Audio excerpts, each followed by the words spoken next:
Todd is not only a remarkable, successful 30-year titan in business with having multiple businesses that generate multiplied millions of dollars. And if that plan happens to be to build $1 million company, which I can help you do. But he's humble. He's a man of God.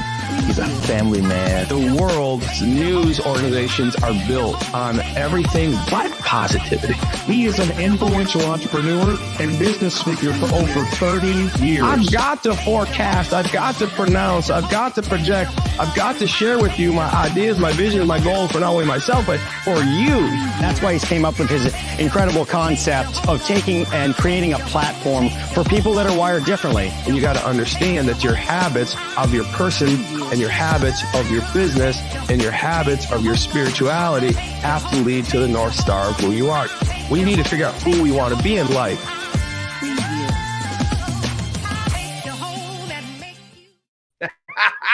Harold Reed Jr. this morning. He's in the green room right now, and I got to tell you, man, I have had probably the most epic weekend of my life. And I would probably tell you I've had the most epic month of my life, from the beginning of the Tiki Hut retreat, which we're going to bring Harold Reed Jr. in here to talk about our encounter, our great time with so many amazing people at the Tiki Hut retreat. But before that, I had several speaking engagements. Then we had the Tiki Hut retreat. Coaching's going amazing. This podcast is going amazing with followers coming. And then we had the Tom's Donuts Donut Eating Championship of the World. It's crazy. I got to take the stage and inspire and motivate people in between bands and donut contests. Listen, we had thousands of people come to the donut capital of the world this weekend in Little Angola, Indiana, celebrating my father and 53 years of doing donut business. Ironically, the same age of the man I'm going to bring out here in a little bit, Harold Reed Jr., 53 years old, and he's shaking his head at me right now. I can see him in the green room like, bro, why you got to go there? Well, because 1970 was when Tom's Donuts started. All this started, and ironically enough, God drops Harold Reed Jr. into my life. He's 53 years old, 1970. He's just a baby. I was born in 1965. Harold, I love you. I'm looking at you in the green room, but I got to tell a few stories. I got to build a little hype here. I got to tell you a little bit about today's show. Probably, most likely, unlikely, possible friends. Probably, most likely, unlikely, probably friends. Now, why do I pick a topic? Why do I come up with this stuff? I don't know. Because it's on my heart. Like the titles that I have and the things I talk about are clearly on my heart. And I will tell you, if it wasn't 5 times, it was 20 times at the event this weekend. For the last 3 days, people came up and said, I follow you. And I said, oh, I'm Tom's Donuts. And they say, no, I'm following you on Wired Differently. And they said, keep doing what you're doing. And I appreciate that. They said, Todd, you're moving the needle. I'm sharing, I'm liking, I'm hearing your stories, your positive mental attitude, your PMA is good. And they're using words that we're saying on our show. But this is a breakthrough show for me. This is a topic with Harold Reed that I have been anxious to talk about, because there's no way I'm going to get around some conversation that deals with the other side. And the other side to me is always the other side where I'm at, right? And so I think you need to understand you have another side too. We have to become better about the other side. And I don't care who you are. I don't care how much damn money you make. I don't care. I mean, I just really don't care. I don't care who you are. You have an other side. You have a side of you that's not your normal side. If you're rich, there's a poor side that you need to be aware of. If you're a Christian, then there's a non-Christian side that you have to be. You're called to be aware of that as a Christian. I mean, you can't just be a Christian, turn your head and say, well, I don't care. I mean, this is the way I think. I listen to my God music. I go every Sunday. I read my Bible, and I don't need to pay attention to the other side. Well, that I'm calling BS on that right now. If there is a white side, there's a black side. There's a Mexican side. There's an Indian side. There's a Chinese side. There's a Spanish Americans. Listen, man, there is an other damn side. We have to lift the bar. We have to raise the meter. We have to lift it up just a little bit to say, what about the other side? And no one has really made it clearer to me than Harold Reed Jr. He's an amazing speaker. Oh my gosh, man. Should hear him speak. An amazing author. I think he's got a couple books, maybe 3. He'll tell us about that in a little bit. But I wanted to begin this with the story on the other side because I have been intrigued by the other side ever since I was a little boy. And I'm just going to make a bold, somewhat make a racial statement right out of the gate. Because I never met a black person until I was 17 years old. Right. So I had, listen, my first encounter with a black man was Richard Pryor. I bought his album and I played it till the needle fell off, man. I thought the N-word was normal. I thought all the words he was saying in the stories. We sat around and we had so much fun listening to Richard Pryor. And I don't know that if it was bigoted. I don't know if it was prejudice. I don't know if we were judging. I really don't know. All I know is that I had a formation in my mind of what the other side looked like and what it would be like and where they sat. And if I was fearful, if I ever did see one, right? The 70s, man. So I remember my 3rd grade year. I had a good, I had an interesting teacher, Mrs. Weisenfelder, I think her name was. No, it was Mrs. Foster. And we were all white school, Hudson, Michigan. It's all white community to this day, I believe. But I grew up there, and interestingly enough, a Spanish-American young boy named Roger Nito came to Hudson, Michigan, and he came to the classroom, and I knew that I had something special about me, my thought process, or what God had given me. I didn't really know God back then, but when he came to school, everybody picked on him. He was a Mexican. We called him a Mexican back then. He was Spanish American, and he was the only brown skin. Nobody, knew. The kids picked on him and made fun of him. He's an amazing athlete, and I gravitated to him. And I remember on the playground, and I saw Roger, and kids were picking on him. I said, "Hey, Roger, let's race." He said, "Okay, let's race." And so I raced him all the way around the backstop, all the way back around. And man, I had to beat Roger. It was the hardest race I ever ran in my life. And I think I legged him out at the very end, and we hugged and high-fived, and he became my friend. I was his only friend in the school for several years. And as he went through school and high school, I moved away, and Roger went on to not do so well. He got into a lot of trouble, and he spent most of his life in jail after I left in 8th grade or something like that. And I've stayed in touch with him my entire life. He's still in jail. I still communicate with him. I still send him money. I still do the best I can. But I guess I just want you to realize that my heart comes from a pure place. And I think most of our hearts come from a pure place. And I think about Roger. I pray for Roger. But the other side matters. And I'm asking you this morning to meet my friend Harold and ask yourself these questions. What about the other side, right? So I'm going to bring Harold on. He is an amazing, amazing man. He's gonna steal the show as soon as I turn this thing on, man. And so I want to get my words in early. I love you, Harold. How are you doing? How are you doing, brother? On the other side, how are you doing? What's going on, my friend? Can't really make it out, but I am, and I don't really wear hats, but this is my, hold on, let's see if I could put some shade on there. My wired differently brim, you know what I mean? I'm definitely representing. Definitely part of the white, you know what I'm saying? We the white hats, we the heroes, wearing these, wired differently caps. What's going on, my brother? Man, you went and put that hat on just for me. I love it. Absolutely. Now I'm going to take it off because I don't really wear hats. That's why I still have a full head of hair. You just did that for me. Yeah. Well, listen, I set people up a little bit. I told them you're an author. How many books? Did I get it right? 4. 4. So you're one ahead of me, man. I got 3. And I'm starting number 5. Number 5. What's the title of number 5? I'm holding on to that right now. All right. Well, let me just brag on me real quick. Are you ready for this? Boom. Shoot. Oh, yeah, you will be done. Oh, yeah. That's coming out tomorrow. Actually, is my birthday. For real. Happy birthday, brother. For real, for real. And the pre-sale's going on tomorrow.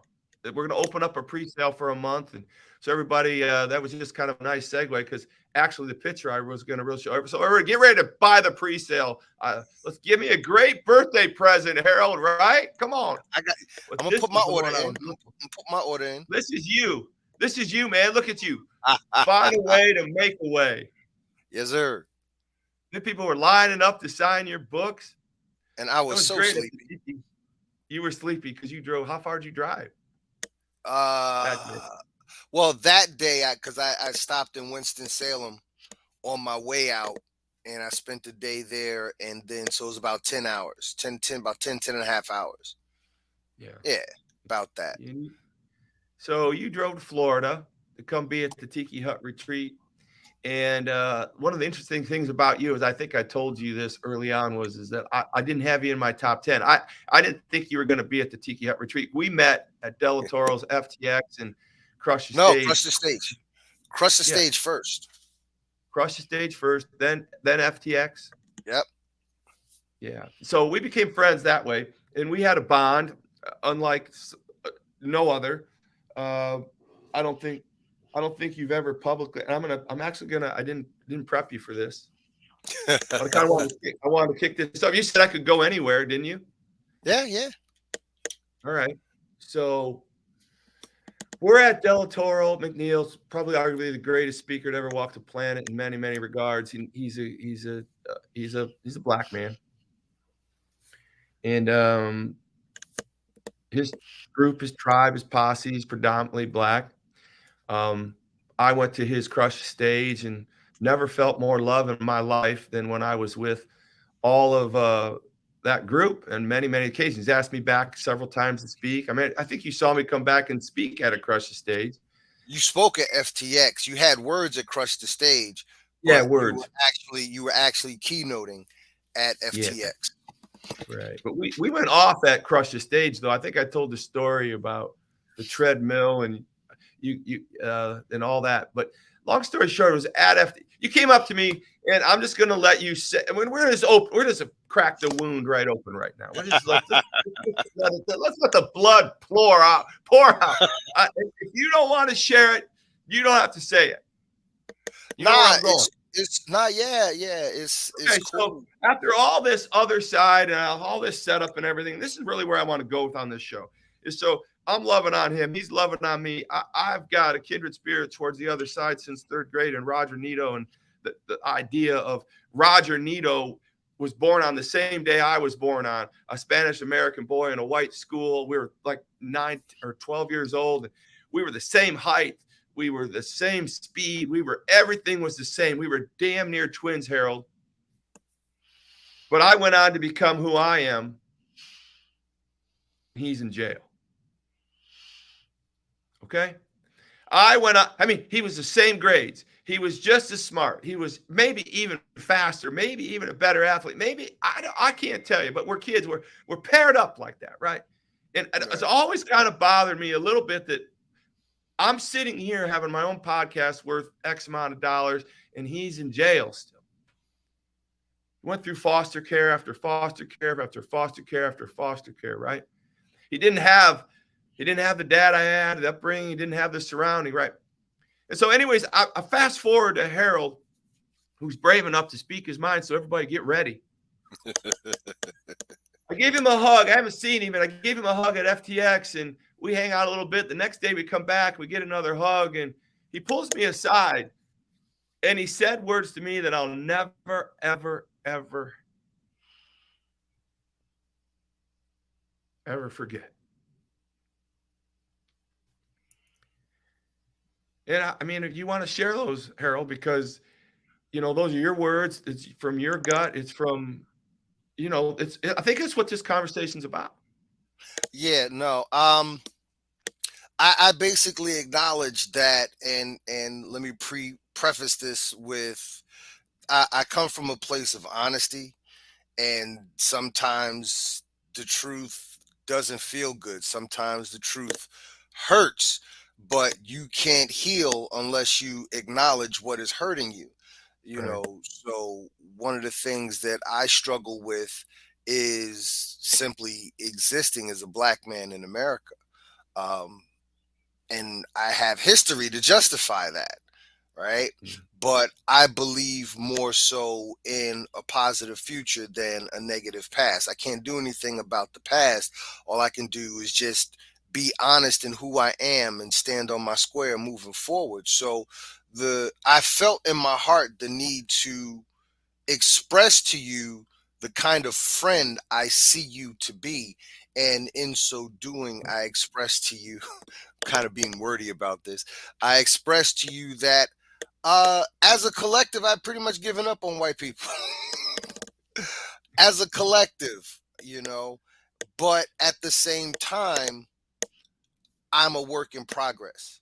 So I can't, and it's not just about how I navigate through my existence. I have two boys I have to raise.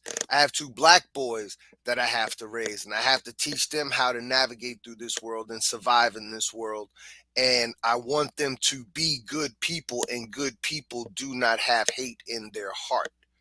So, me exemplifying that in my walk was expressing to you that, you know, without the condescension of saying you're one of the good ones, you know, I wanted to come from a genuine place and letting you know that you gave me hope in the humanity of your people. And that might rub some people the wrong way, but I felt comfortable enough with you in that you would understand where I'm coming from, even if it might not have come across totally smooth and correct. But you would understand the sentiment behind it, even though the words might not fully express the sentiment itself. And you know, we've continued to grow from there. Yeah. So I think you put it perfectly elegant. And you know, when you whispered those things to me, um, it rocked me. You know, so I didn't come into that place. I was in there wondering where I fit in sometimes, but I've just been around Dell and the gang so often that honestly, I love performing in front of um, your people, if you will. Uh, I get accepted so eagerly, so differently, and I've just never had any challenge with that in that circle. Now, when I was growing up, I was in a position where a few times I was scared with several black people surrounding me in a restroom at one point. You know, so those kind of things weigh on you, right? Or they don't weigh on you, but they put notches in your head, and you got a lot more notches in your head over the other side, right, than I would have. But at the end of the day, when you said that to me, I'm like, there's something here, man. This wired differently thing. I embody wired differently. I'm carrying a brand, and I didn't walk into that trying to win black people, right? I just didn't. I'm just a person. I'm a being, and I love you, man. I connected with you early. I was a you're intimidating, right? You're not a small individual, right? And you're not a shrinking violet by any stretch. I mean, you're going to tell you how you feel. And so why have you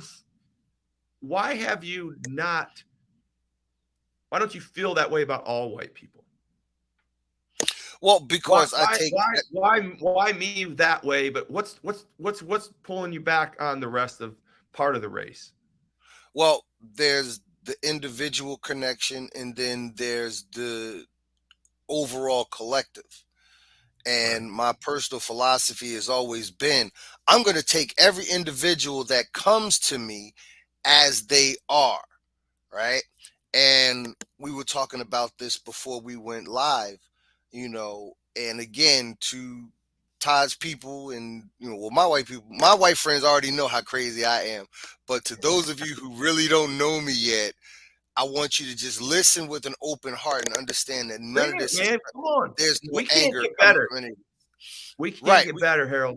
Unless we acknowledge this stuff, That's right. right? So what I was saying, what I was sharing with Todd is, and I felt this way for couple decades now. Um, any more than 4 or 5 white people in a room, I'm counting windows and exits. And I've always been that way. I go someplace, I never sit with my back to a window or a door if I can help it. Um, I generally count exits and windows. I look for cameras. I look for all of those things. I just have a tactical mind. I'm former military. I'm retired law enforcement. But in particular, I have prejudice within me. And I don't want this to sound like an AA meeting, nothing against them, but I'm not going to sit here and say, "Hi, I'm Harold and I'm prejudiced." Hey, Harold. No, it's not that. It's Hey, just me. Harold. I'm It's just, prejudiced too, Harold. I'm in it with you. yeah. It's just acknowledge that, right? Yeah. And the most important thing is to acknowledge where that comes from. For me, it's history as well as current events. That's where my prejudice comes from, right? This thing that Todd and I are going back and forth on is because I told him, I said, I can't, as a black person, be racist. By definition, I cannot be racist. Black people, by definition, cannot be racist because people focus on the race part of that word, not realizing or caring to realize that it's not so much about the race, but it's about what can be, has been, and is being done based on race.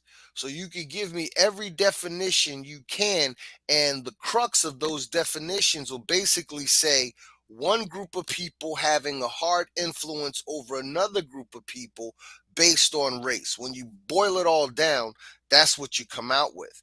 And Mhm. my contention on that is that as a people, as a collective, even though the African American dollar is, if you took all the money that all the purchasing power, the buying power that African Americans have, we'd be like the eighth wealthiest nation on the planet Earth. But we're not collectively with together with our economics. That's something for Right. us to handle at the next meeting. Don't worry about that. That ain't none of your business. Real No. quick, everybody's jumping in here. Everybody's jumping in. This is Harold Reed Jr., one of my dear, dear friends. He's a Tiki Hut retreat, wired differently, certifiable, wired differently, dude. He is part of the coaching program. He's part of my life. He has taught me so many things in just our short 3 years of being friends. Matter of fact, after the Tiki Hut, he stayed a day and hung out with me at the boat and the yacht. And you shared with me like you've just like never seen certain things. And I was Yeah. really surprised and shocked that, even with your stature and what you've been through, that you hadn't seen and been a part of some things. And so that was a privilege to share my life with you. And I can't wait to get to your home and meet you. So obviously we're getting a lot of comments. And Harold, I just want you to understand, actually more important, not Harold, I want the viewers today. We got a lot of viewers today. This conversation isn't about black and white. This is about the other side, right? So if you're white, the other side could be Spanish American, could be Jewish, it could be non-Christian, it could be Christian. But right now we're focusing on the black and white conversation.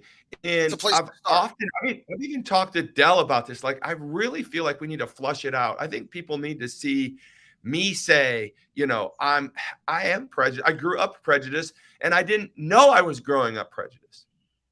Well, I And I think might have been growing up, Harold, racist, mhm. but I didn't know it. Right. Right. So we're watching Archie Bunker, whatever the shows are, Matt, whatever those shows are. I love And listen, I love all the family. I love the Jeffersons. I love the 70s. I mean, because here's the thing. You could people didn't get so easily offended, right? I watch Archie. I love All in the Family. I love the Jeffersons. But people don't even realize these are all spinoffs of one another, right? The Jeffersons is a spinoff of All in the Family. uh Good Times is a spinoff of a TV show called Maud, right? And in all of these episodes, it wasn't really until my 30s that maybe my mid 20s to early 30s that I really began not to like the TV show Good Times.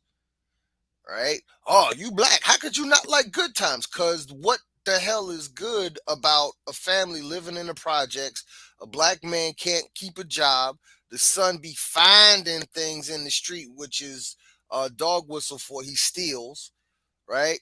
The youngest member of the family has the most broad way of thinking, the most clear knowledge of self, and he's pretty much always told to leave the room whenever grown folks have to talk. Yeah, but there's just but they got something to smile about at the end of every episode.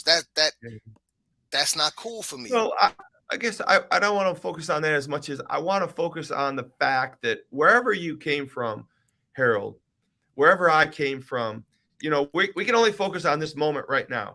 And we Right. smoked cigars. We rode in your beautiful 2022. If you guys have ever rode in a Corvette, you've got to somehow ride in the car with this man.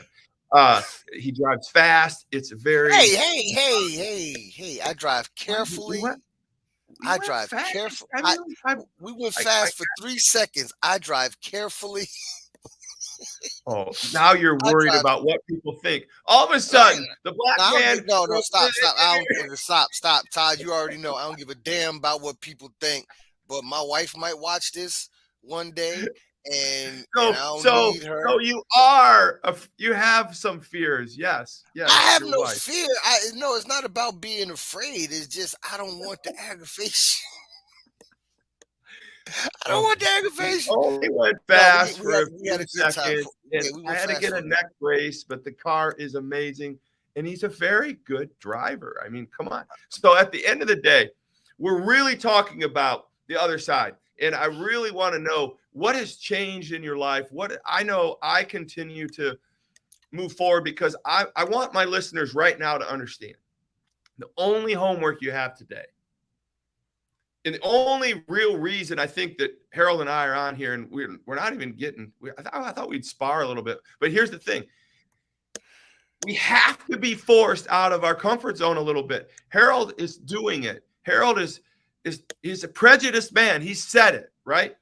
He can't be racist. That's his definition. Hang on, Harold. I got you back here. But he is stepping out. Like he came to a white tiki hut. Come on, Harold.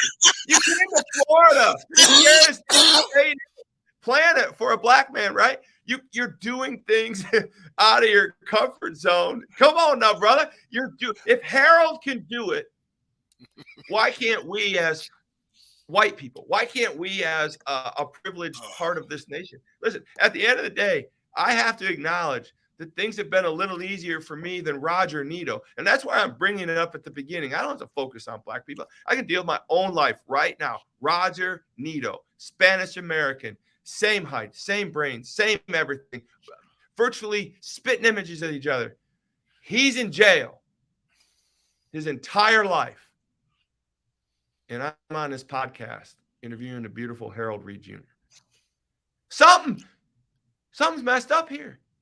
Well, there's something to be said about personal choice and accountability for said personal choices, and then I'm sorry to hear about your friend, but it's all about, we see people as peers. We see people because when you see the best in person, you see them as you see yourself.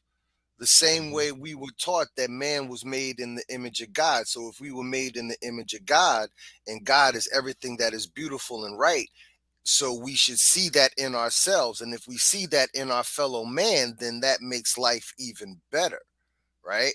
However, in this world that we live in, there are circumstances that are beyond our individual control, right? And there are choices that we make that produce results, outcomes, and or consequences, and those are in our control. So I mean, one of the craziest things that ever happened to me was when I was a cop. I had to do a prisoner transport, and the person I had to pick up was born on the exact same day as me. The exact same, the same day, October 10th, 1970.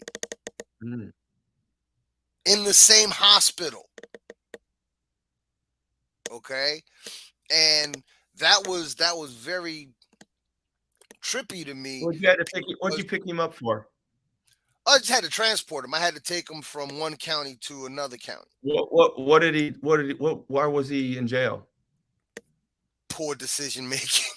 Ultimately, I don't know what the dude's crime was, but I mean, I was talking to him. I was like, dude, I'm looking because I had to do his paperwork. My partner was driving, so I'm doing his paperwork in the car. And I noticed that his date of birth, we have the same exact date of birth. We were born in the same hospital on the same day. So, how are two people born in the same hospital in the same city on the same day? I mean, literally, one of us is older than the other by hours, if that, right? Mm-hmm.